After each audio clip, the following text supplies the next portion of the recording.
Hello guys, this is the Gaming Revolution here and welcome back to an all new Black Ops Cold War Zombies DLC1 Firebase Z video. So obviously Firebase Z is releasing on February the 4th and it is set by Khe Sanh in Vietnam. Specifically, we're going to be exploring a new firebase that was set up by the Soviet-led Omega Group on the 15th of February 1984. As there is a large dark ether portal that has opened up in this region. As you guys know, we have never explored this specific base before, but we have explored the Khe Sanh combat base in a Black Ops 1's campaign, specifically in the mission SOG. And visually, this map is probably going to resemble it quite a lot, as in it'll probably have that orange, sandy atmosphere. Judging off of the image that we have received of the map's layout, it does seem to have that similar vibe. However, we know that there is a teleporter on the map, and we are going to be able to step within this teleporter to transport to a nearby village. I would assume that is Khe Sanh itself.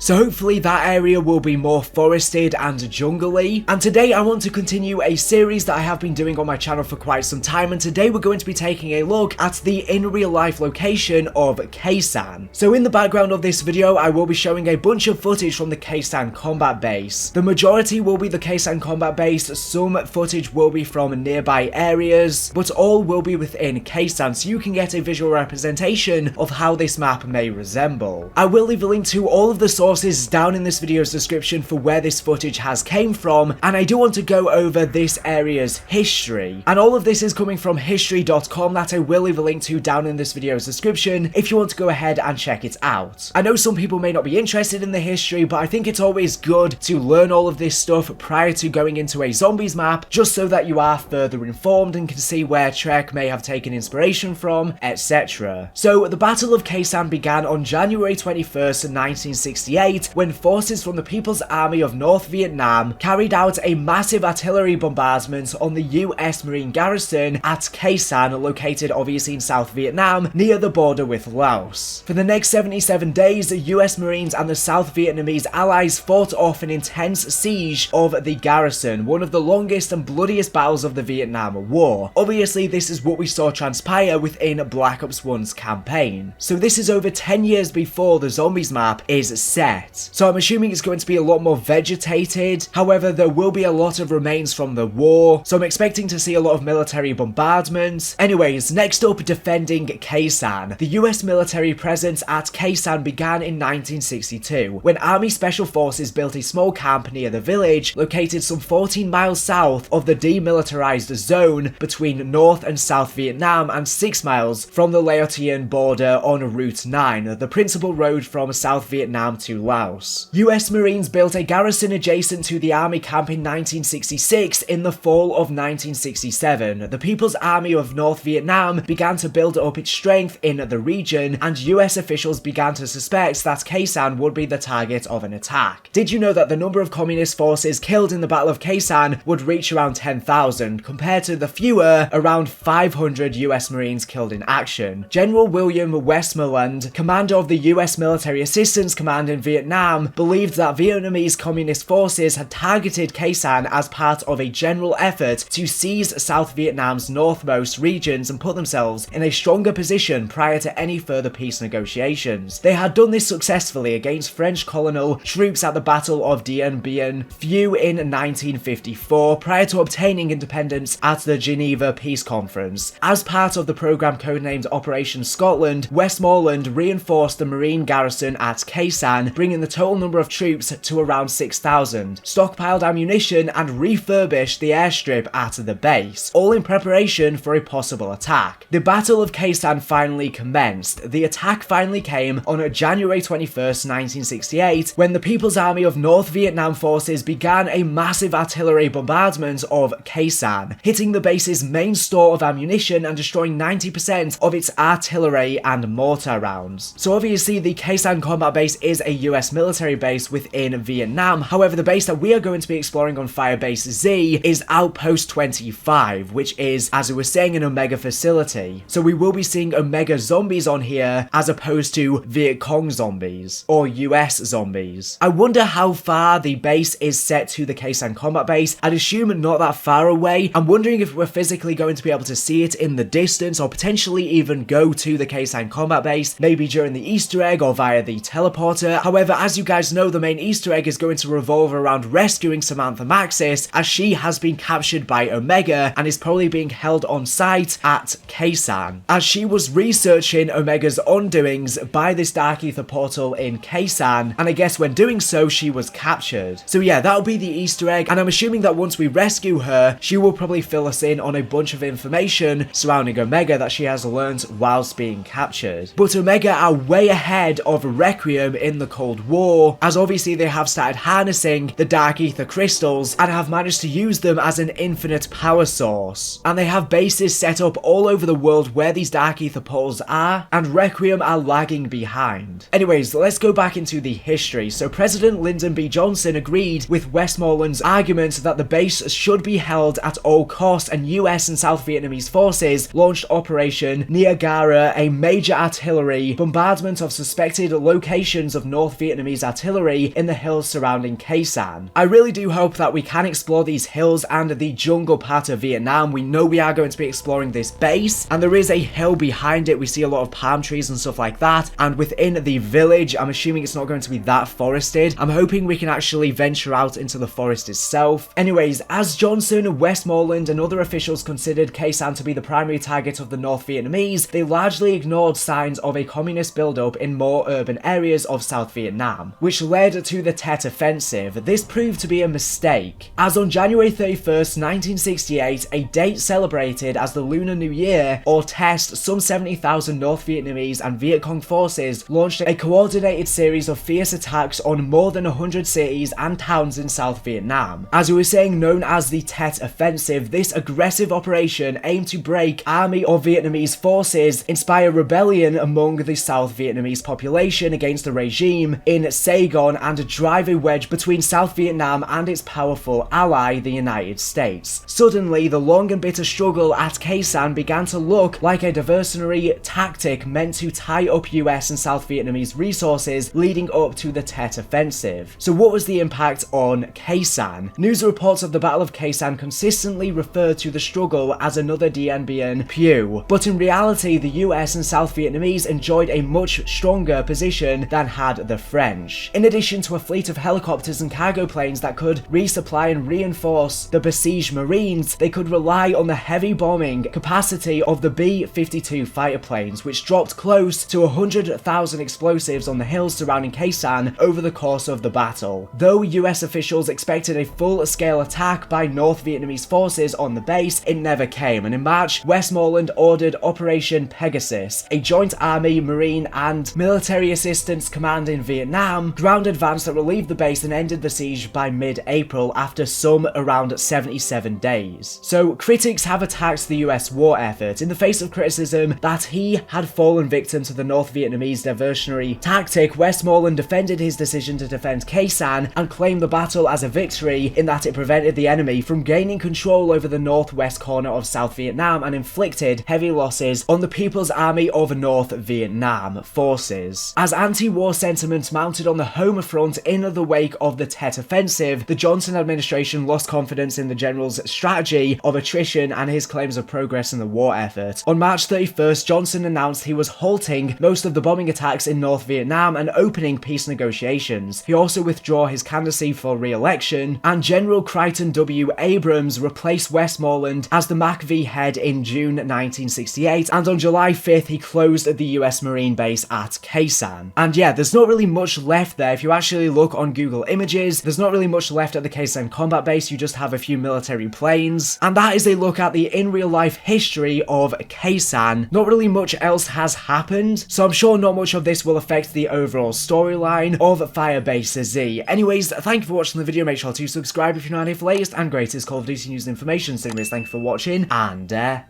bye.